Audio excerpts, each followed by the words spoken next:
महाराष्ट्रामध्ये प्रचंड मोठ्या प्रमाणामध्ये पाऊस पडला, ओला दुष्काळ सुद्धा आला. मात्र दुसरीकडे पनवेलमध्ये मात्र लोकांना पाणी टंचाईला सामोरं जावं लागत आहे. मी सध्या कामोठे या ठिकाणी आहे. तुम्ही पाहताय की रहिवाशांना प्रचंड मोठ्या प्रमाणामध्ये पाणी टंचाईला सामोरं जावं लागते. पाणी येत नाही आहे, आल्यानंतर त्याचं टायमिंग वेळेमध्ये नाही आहे. जरी पाणी आलं तर ते मुबलक प्रमाणामध्ये येत नाही. मग कामोठे असू दे, खारघर असू दे, कळंबोली असू दे, हा जो पनवेल महानगरपालिकेचा भाग आहे, या सर्वच भागामध्ये प्रचंड मोठ्या प्रमाणामध्ये पाणी टंचाईला लोकांना सामोरं जावं लागत आहेत. आपण त्यांच्याशी बोलूया. काय म्हणाल, काय समस्या आहे तुमची? किती पाणी अजिबात येत नाही आहे? पाणी अजिबात येत नाही आहे त्याच्याबद्दल तर प्रश्न आहेच साहेब. पहिली गोष्ट म्हणजे मी तुम्हाला सांगू इच्छितो, आज 14 ऑक्टोबर 2025 तारीख आहे. तुम्ही बघत असाल ह्या वर्षी 2025 सालामध्ये इतका पाऊस पडलेला आहे की लोकांची गावं उद्ध्वस्त झाली, जमिनी उद्ध्वस्त झाल्या. अक्षरशः शेतजमिनींमध्ये माती उरली नाही. बरोबर, माती तर उरलीच नाही तरीसुद्धा धरणं अक्षरशः ओसंडून वाहून चालली आहेत. तरीसुद्धा कामोठेसारख्या एवढ्या मोठ्या शहरामध्ये जर पाण्याची टंचाई भागत असेल तर ह्याच्यापेक्षा लाजिरवाणी गोष्ट कुठली आहे? बरोबर, कामोठ्यामध्ये 2000पेक्षा जास्त कोऑपरेटिव्ह हाऊसिंग सोसायटी आहेत. 2000पेक्षा जास्त हाऊसिंग सोसायटी पकडाल, प्रत्येक घरामध्ये 4 माणसं आहेत. आज आम्हाला डेली पाणी प्यायलासुद्धा बिस्लरीचे बाटले मागवावे लागत आहेत. 100 रुपयाचा एक बाटला आहे साहेब. ही गोष्ट एवढी दुर्दैवी आहे ना. बरं तुम्हाला सांगतो, सोसायटीला जे काही रेग्युलर आपल्या वापरासाठी जे पाणी लागतं त्यासाठी आम्हाला 7 ते 8 टँकर रेग्युलर बेसिसवर मागवावे लागतात. 7 ते 8 टँकर तुम्ही जर पकडले तर 20,000 रुपये खर्च, 10 टँकरचा 20,000 रुपये खर्च झाला. कोऑपरेटिव्ह हाऊसिंग सोसायटींनी जे मेंटेनन्स काढतात ते काय फक्त टँकर मागवायसाठी आहेत का मेंटेनन्स? आज लोकांमध्ये भांडणं होत आहेत का? तर पाणी नाही म्हणून सोसायटीच्या चेअरमनला लोक आरडाओरड करतायत का बाबा पाणी नाही आहे. त्या लोकांनी तरी करायचं काय? हा फक्त आणि फक्त सिडकोचा तुम्हाला सांगतो बोगस कारभार आहे. तुम्हाला सांगतो साहेब, वर्षीपुरतीचं नाही आहे. तुम्ही बघत असाल रायगडमध्ये दरवर्षी मुबलक प्रमाणामध्ये पाऊस असतो. 2024ला पण तुम्ही बघितलं. हा आमचा वर्षानुवर्ष चालत आलेला प्रश्न आहे. वर्षानुवर्ष आम्हाला हीच पाणी टंचाई सोसावी लागते. पनवेल महानगरपालिका असेल, सिडको असेल, यांच्या अनागोंदी कारभाराचा फायदा आहे तो टँकर माफिया घेतात. टँकर माफिया तर घेतातच ना 100% साहेब. ह्याच्या व्यतिरिक्त काय आहे? आम्ही त्यांना रोजच्या बेसिसवर आमच्या कंप्लेंट आहेत. सिडकोच्या वॉटरच्या तुम्ही डिपार्टमेंटला जाऊन बघा आमच्या सोसायटीच्या किती कंप्लेंट आहेत. बरोबर, आमच्याबरोबरच सेक्टर 17मध्ये मी राहतो, LK प्रिन्स टॉवरमध्ये. तुम्ही बघा आमच्या आजूबाजूच्या सोसायटीच्या प्रत्येक माणसाला तुम्ही विचारा की बाबा तुमच्या सोसायटीच्या किती कंप्लेंटी सिडकोच्या वॉटर डिपार्टमेंटला आहेत. आम्हाला त्याच्यावरती एकही उत्तर भेटत नाही. वारंवार तेच उत्तर भेटतं की आम्हाला वरतून पाणी कमी येतं आहे, कमी दाबावात पाणी येतं आहे.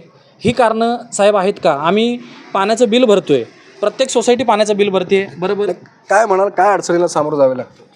हा आत्ताचा प्रॉब्लेम नसून हा मागील 15 वर्षाचा प्रॉब्लेम आहे.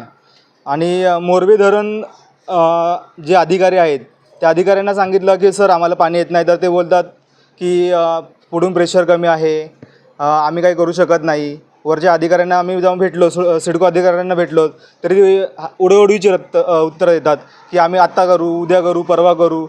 पण ह्याच्यावरती काहीच तोडगा आत्तापर्यंत निघालेला नाही. शिवसेना उद्धव बाळासाहेब ठाकरे यांनी आज पनवेल महानगरपालिकेवरती टाळेबंद आंदोलन केलं.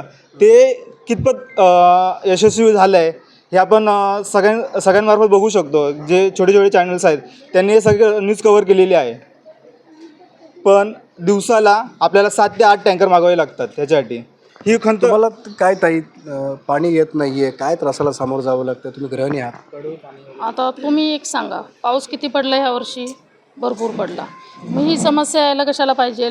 तुम्ही सांगते आता आम्हाला 15 दिवस झाले.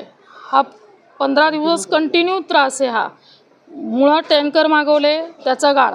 घरात प्यायला पाणी आम्ही बिस्लरी आणायची, वापरायला जेवणाला यूज करू शकत नाही पाणी, आंघोळीला यूज करू शकत नाही पाणी. मग आम्ही बिस्लरी आणून पाणी यूज केलं तर त्याचा पण दुष्परिणाम. आजारी 15 दिवसामध्ये आमची पूर्ण फॅमिली आजारी पडलेली. प्लस सकाळी डब्याच्या वेळेला 10 मिनिटात काय काम करणार गृहिणी? मला एवढं सांगून द्या तुम्ही, 10 मिनिटात काय काम करणार? मुलांचं बघणार की डब्याचं बघणार की काय काम करणार? प्लस आम्ही एवढं पाण्याची कंप्लेंट करतो, आमची घरची फॅमिली जाते तिथे, बोलतायत की तू पाणी कमी दाबाने येते, आम्ही काही करू शकत नाही. म्हटलं आम्ही काय करणार? बाकीच्या ठिकाणी सगळीकडे पाणी फोर्सने येते ना, आम्हालाच काय आमच्या एरियामध्ये कामोठ्यामध्ये पाणी येईल? आणि दिवाळीच्या तोंडावर हे सगळं. हां, आता तुम्ही सांगा, साफसफाई, दिवाळी आली, हा सण आलाय, मग तर तुम्ही सांगा, आम्हाला सण साजरे करायचे आहेत म्हटलं आपण पहिली सुरुवात बेसिक कुठून करतो? साफसफाईपासून. कशी करणार आम्ही? आम्हाला 15 दिवसापासून पाणी नाही आहे. कसं काय आम्ही हे करणार? आम्ही सांगा तुम्ही. अजून आम्ही घरामध्ये कुठलीही तयारी केलेली नाही आहे. पाणी जर 10 मिनटं येत असेल तर आम्ही करणार काय पुढे? काय ताई, काय मला काय त्रास आहे? मी सेक्टर 17 यमुना बिल्डिंगमध्ये राहतो. आमच्याकडे सुद्धा पाण्याचा खूप प्रॉब्लेम आहे. आमच्याकडे रोज 5 ते 6 टँकर्स, ते पण 4-4 वेळा त्यांना फोन करून बोलवावे लागतात.